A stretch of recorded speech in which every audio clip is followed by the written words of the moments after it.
This is Shivani Saxena, hope you are very well. So guys, देखिए आज का डेट क्या है। आज का डेट है 19 जनवरी और हम लोग यहाँ पे बात करेंगे टुडे करंट अफेयर के बारे में। सो मे बी आप लोग डेली क्लास को कर रहे होंगे अच्छे से, और कोई भी अभी तक ऐसा आपका डाउट नहीं निकला है जिसका मैं आप लोगों को आंसर देती कमेंट में।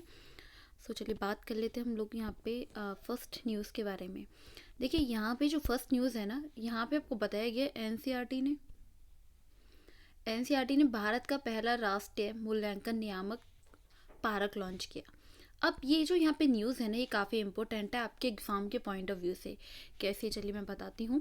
देखिए, नेशनल काउंसिलिंग फॉर जो एजुकेशन रिसर्च एंड ट्रेनिंग है, एनसीईआरटी ने भारत का जो पहला मूल्यांकन नियामक है पारक, उसको जारी किया है। जो देश में सभी जो मान्यता प्राप्त स्कूल हैं वो बोर्डों के लिए जो छात्र रहेंगे उनके मूल्यांकन के लिए ये काफ़ी इम्पोर्टेंट रहेगा। जैसे कि मानदंड हो गया, मानक और दिशा निर्देश स्थापित करने में ये काम करेगा। ये यहाँ पे आपको पता होना चाहिए, ठीक है। और अगर आप लोगों का कोई भी डाउट है तो आप उसे कमेंट सेक्शन में पूछ सकते हैं। और यहाँ पे पता है आपको बेसिकली ये जानना ज़रूरी है कि ये जो पारक है, राइट, तो इसको प्रकाशित कब किया गया था। जैसे 1929 में ये प्रकाशित हुआ था। कब हुआ था? 1929 में। ये आपको यहाँ पे ध्यान रखना है, ठीक है। और ये आपका न्यूज़ होता है कंप्लीट। मे बी आप लोगों को ध्यान रहेगा। बेसिक आपको ये पता होना चाहिए कि जिस वर्ड के बारे में हम लोग बात कर रहे हैं, पारक लॉन्च किया, आखिर पारक होता क्या है, इसका जो प्रकाशन है वो कब हुआ, ये आपको मेन यहाँ पे ध्यान रखना है। उसके बारे में इस तरीके से आप पढ़ सकते हैं। चलिए बात कर लेते हैं हम यहाँ पे नेक्स्ट न्यूज़ के बारे में। नेक्स्ट न्यूज़ आती है कि अजंता एलोरा जो फिल्म है उसके समारोह में क्या हुआ है। नानीरा को मिला है गोल्डन कौशल पुरस्कार। अब यहाँ पे क्या है, ये जो फिल्म है ये एक राजस्थानी फिल्म है, राइट। और जो नाना जी का घर, ठीक है, राजस्थानी फिल्म नारेरा। और नाना जी का घर मुख्य किरदार जैसे मनीष जी ने ईद और गिर्द को घूमती हैं। मनीष जी के जो पिता हैं, पिता की मौत के बाद उनके जीवन का फैसला उनके मामा लेने लगते हैं। और कहानी के जो मुख्य पात्र हैं मनीष जी, तो मनीष जी की जो जिंदगी है वो उस वक्त एक नया मोड़ ले लेती है जब वह अपनी रिश्ते की बहन जो होती है उसके साथ प्रेम करने लगता है। इसकी वजह से जो उनका खुद का परिवार है ना, वो खुद को मुसीबत में पाता है। ये यहाँ पे आपको ध्यान रखना है, ठीक है। सो ये एक फिल्म है, एक स्टोरी जो मैंने आपको यहाँ बताई, और किस तरीके से जो कहानी के जो मुख्य पात्र हैं, राइट, जो स्टोरी जिन्होंने बनाई है, जो उसके मुख्य पात्र मनीष जी, उनकी ज़िंदगी में नया मोड़ तब आता है तब वो अपनी खुद की बहन से प्यार करने लगते हैं, प्रेम करने लगते हैं, ठीक है। चलिए बात कर लेते हैं हम लोग यहाँ पे नेक्स्ट न्यूज़ के बारे में। और नेक्स्ट न्यूज़ है हमारा, कोल्लम भारत का पहला संविधान साक्षर जिला बना। आपको पता है कि केरल का जो कोल्लम जिला है वो देश का पहला संविधान साक्षर जिला बन गया है।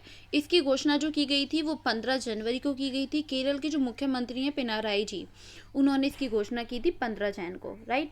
और जो कोल्लम के वित्त मंत्री हैं के एन बालगोपाल जी, तो उनकी अध्यक्षता में एक समारोह में की थी इसकी घोषणा। जिले की जो यह उपलब्धि है वो देश के कानून, नागरिकों और अधिकारों के बारे में जागरूकता पैदा करने के लिए कोल्लम जिला पंचायत, जिला योजना समिति और केरल संसदीय जो प्रशासन है उसके रूप में अगर बात की जाए, उसके संयुक्त रूप में शुरू किए गए 7 महीने लंबे संविधान को साक्षरता अभियान का ये परिणाम है, जिसके बारे में आप लोगों को मोस्टली पता ही होगा कि ये बेसिक चीज़ें हैं। संविधान आप लोगों ने पढ़ा होगा अच्छे से। सो ये काफ़ी इंपॉर्टेंट न्यूज़ है अकॉर्डिंग टू योर एग्ज़ाम। सो इसीलिए आप इसको नोट कर लेना। ये नहीं है कि आप इसको पूरा का पूरा ऐसे उतार दें। इसको पहले पढ़ना अच्छे से, फिर एनालिसिस करना, उसके बाद से इसको 2 से 3 लाइन में आप इसका नोट्स बनाना रिवीजन के लिए, राइट। सो चलिए बात कर लेते हैं हम यहाँ पे नेक्स्ट न्यूज़ का। और हमारा जो नेक्स्ट न्यूज़ है वो आता है कि भारत के जो क्यूबा है पेंटावेलेट, उसके टीकों में 12,500 खुराक देने की घोषणा की गई है, मतलब दान करने के लिए उसमें घोषणा की गई है।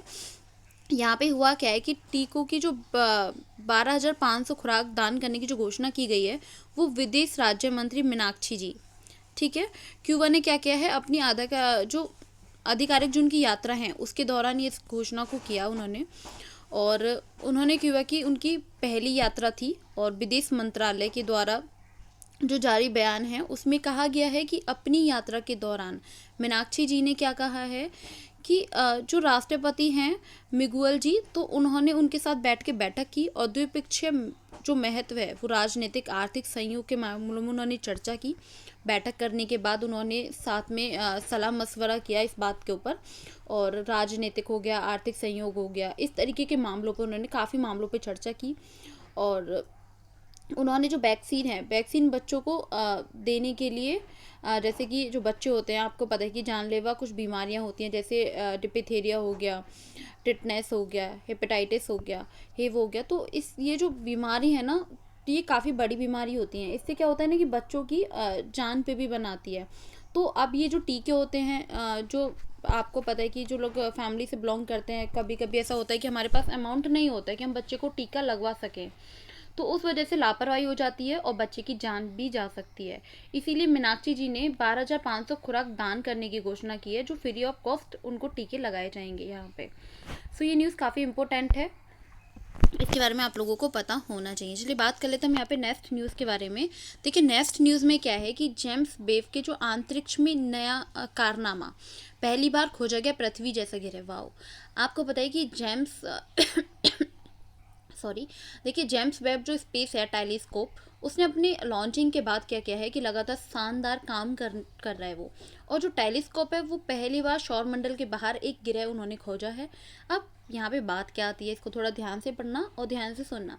देखिए सौरमंडल के जो बाहर स्थित खगोलीय पिंड होता है LHS, ठीक है, 475 भी, तो लगभग पृथ्वी के आकार का ये है, और ये पृथ्वी की तरह ही एक चट्टानी ग्रह है।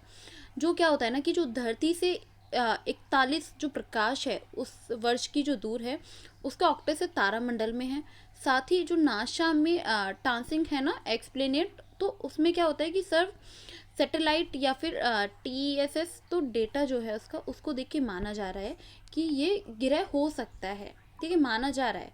तो इसके बारे में आप लोगों को पता होना चाहिए।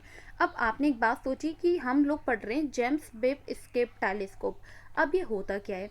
देखिए ये क्या है ना, ये एक नासा यूरोपीय अंतरिक्ष एजेंसी है ESA। इसमें क्या होता है ना, कनाई जो अंतरिक्ष है ना, वो एजेंसी के बीच एक अंतर्राष्ट्रीय सहयोग का परिणाम है, जिसे दिसंबर 2021 में लॉन्च किया गया था, ठीक है। और ये वर्तमान में अगर बात की जाए तो वर्तमान में अंतरिक्ष में से जो एक बिंदु होता है, राइट, तो उसके बारे में यहाँ पे आपको ब्रीफली बताया गया है। देखिए इसको तो आप पढ़ेंगे, जो मैं आपको बेसिक बता रही हूँ उसके बारे में भी आप थोड़ा सा पढ़ लेंगे, जिसमें कि आपको ये पता होना चाहिए कि जिस सब्जेक्ट के बारे में हम पढ़ रहे हैं वो है क्या, किस टॉपिक के बारे में हम पढ़ रहे हैं। लाइक जेम्स वेब जो स्पेस टेलीस्कोप है वो होता क्या है, वो आपको जानना ज़रूरी है, उसके बाद ही आप इसे समझ पाएंगे। सो ये हो गया आपका न्यूज़ कंप्लीट। चलिए बात कर लेते हैं हम यहाँ पे नेक्स्ट न्यूज़ के बारे में। और नेक्स्ट न्यूज़ है हमारा ASI नालंदा में क्या हुआ है ना कि खोजे 1200 साल पुराने 2 लघु स्कोप। ये आपका बहुत ही इम्पोर्टेंट है, इसको थोड़ा सा ध्यान से पढ़ना और नोट भी कर लेना इसको, स्पेशली बोल रही हूँ इसके लिए। देखिए भारतीय जो पुरातत्व सर्वेक्षण है ना, उसमें क्या हुआ है कि पटना में क्या हुआ है कि राज्य के जो नालंदा जिले है उसमें विरासत स्थल नालंदा महाविहार में परिसर के भीतर टिला टिले के पास एक भू निर्माण गतिविधियां हैं, जिसके दौरान क्या हुआ है ना कि 1200 साल पुराना लघु स्कोप की खोज की है। पत्थर उकरे गए हैं और स्कोप जो है वो बुद्ध की आकृतियां दर्शाई गई हैं, और जो बुद्ध की आकृतियों को दर्शाने वाले पत्थर हैं वो तराशे गए हैं। ये स्कूप लगभग 12 साल पुराने हैं, ठीक है। भारत में 7वीं शताब्दी की शुरुआत में ऐसे स्तूप जो थे ना वो प्रसाद के रूप में लोकप्रिय थे। देखिए तो ये यहाँ पे बहुत ही इंपॉर्टेंट न्यूज़ बताई गई है कि यहाँ पे क्या हुआ कि 1200 साल पुराने लघु स्कोप मिले, कहाँ मिले, नालंदा महाविहार परिसर पे ये मिले हैं। अब ये जो है ना ये भारत की 7वीं शताब्दी तब थी ना, तो उस टाइम की जो शुरुआत होती थी, उस टाइम की शुरुआत पे ये जो स्तूप थे ना, तो वो एक प्रसाद के रूप में लोकप्रिय माने जाते थे। इसके बारे में आप लोगों को नॉलेज होना चाहिए। और ये पता है, ये सारी न्यूज़ में से अगर देखा जाए तो ये न्यूज़ काफ़ी ज़्यादा इंपॉर्टेंट है, तो इसको आप पढ़ लेना ध्यान से और नोट भी कर लेना। चलिए बात कर लेते हैं नेक्स्ट न्यूज़ के बारे में। और हमारा जो नेक्स्ट न्यूज़ है वहाँ पे हमें बताया गया है कि लेखक के जो वेणु है ना, तो उसमें बैंक लिटरेरी अवार्ड 2023 मिला है। प्रसिद्ध लेखक वेणु, उनकी जो आत्मकथा है तो उसको देखते हुए जैसे कि ओरन वंश नथीनेंत हो गया, तो उनकी कथा के लिए जो फेडरल बैंक है उनको अवार्ड दिया गया है। 2022 में उनको सम्मानित किया गया। और साथ ही अगर बात की जाए केरल के जो लिटरेचर फेस्टिवल हैं उनके हिस्से के रूप में आयोजित एक विशेष कार्यक्रम में बैंक के अध्यक्ष एंड स्वतंत्र निर्देशक बाल गोपाल जी चंद्रशेखर से पुरस्कार प्राप्त उन्होंने किया। जैसे कि आप यहाँ इमेज में भी देख पा रहे हैं इसको।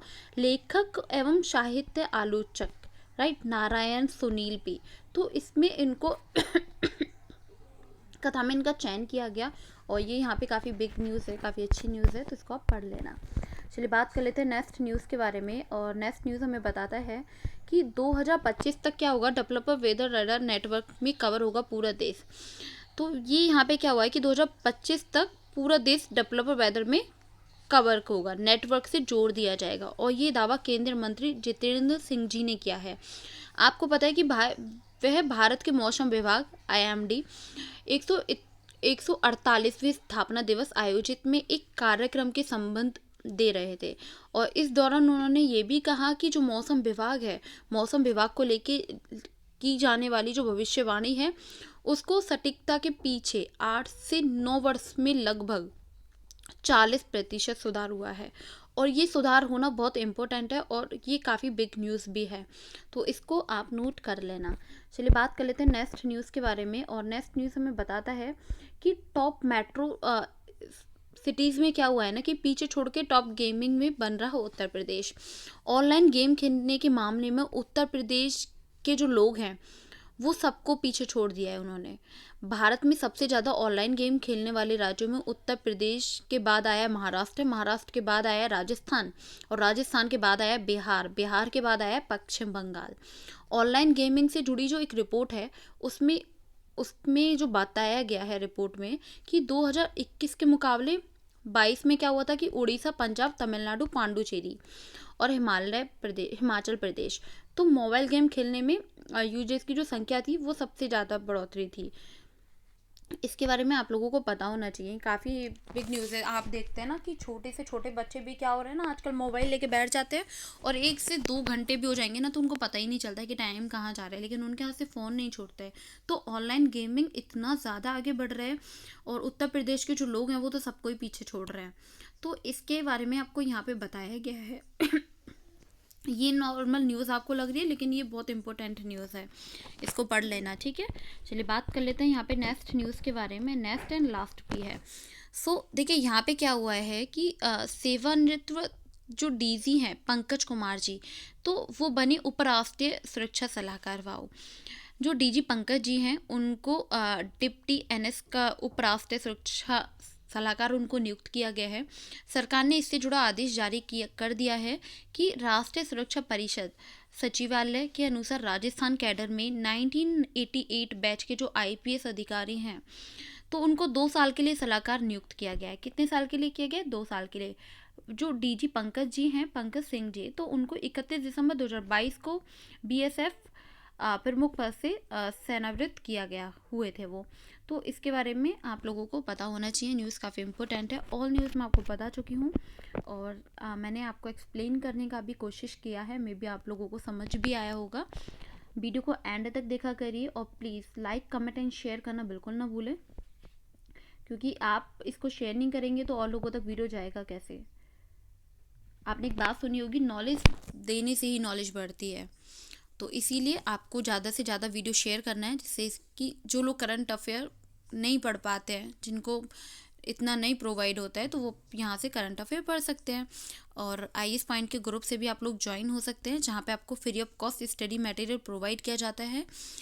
मॉर्निंग में आपको न्यूज़पेपर वगैरह ऑलमोस्ट सारी एग्ज़ाम से रिलेटेड सब कुछ इस ग्रुप में प्रोवाइड करा दिया जाता है।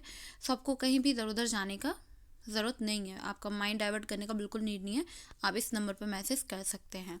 सो आज के लिए इतना ही। Thank you so much guys for watching this video. Bye bye, take care.